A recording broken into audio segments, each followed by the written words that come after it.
Bonjour à toi et bienvenue à ce nouveau rendez-vous pour apprendre à parler Maoka.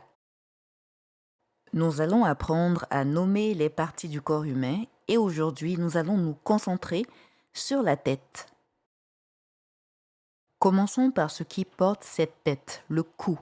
Le cou se dit quand, avec une particularité pour la première personne du singulier, le je, et la première personne du pluriel, le nous. Pour le je, on ne dirait pas un can, on dirait un gant en montant avec un G, ce qui signifie mon cou. Pour dire ton cou, tu diras ikan, tu vois, ça monte. Alors que pour dire leur cou, ikan, en descendant, tu vois, ikan.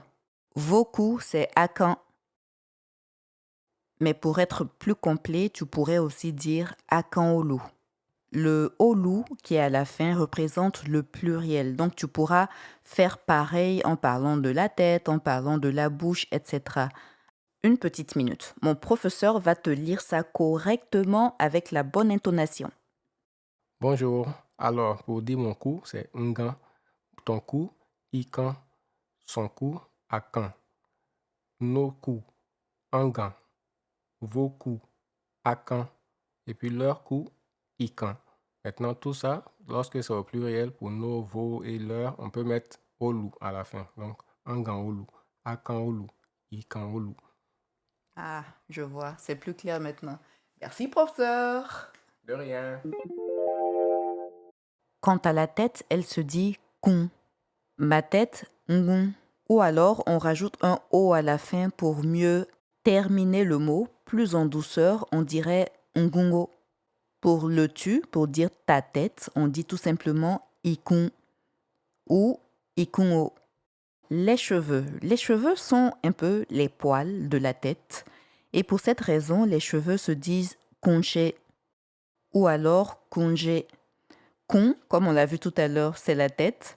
Chez ou j'ai, ce sont les cheveux. Et pour les sourcils, on reste dans la même logique. Les sourcils, c'est aussi les poils des yeux. Alors que les yeux, c'est gnan, poils, c'est chez, comme on l'a vu tout à l'heure. Les sourcils, c'est gnan-chez. Et à propos des yeux, tout à l'heure, on a dit gnan, mais la version complète pour dire œil, ce sera gnandien. Le nez, c'est nous.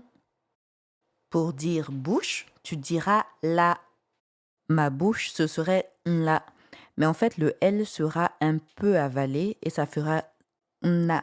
On peut aussi rajouter le petit O à la fin dont on a parlé tout à l'heure pour atterrir du mot en douceur, ça ferait nao. Pour dire ta bouche, on dirait ilao. Pour dire sa bouche, on dirait alao. Et ainsi de suite jusqu'à la fin. On revient encore sur le mot chez. Vous vous rappelez, poil. Pour dire moustache, on dira nouché, les poils du nez. La barbe, c'est lâché, un peu comme si tu voulais dire les poils de la bouche. Oui, parce que la barbe est juste en dessous de la bouche. Pour dire oreille, tu diras tofa. Le je et le nous se distinguent encore ici. Regarde, pour dire ton oreille, tu diras simplement itofa. Pour son oreille, tu diras atofa. Alors que pour mon oreille, tu diras ndova. Le D vient se caler en remplacement du T. Et voilà, c'est tout pour aujourd'hui. Je pense que nous avons fini. Comme d'habitude, le conseil que je peux te donner et que je me donne à moi-même, c'est de réviser, réviser, réviser.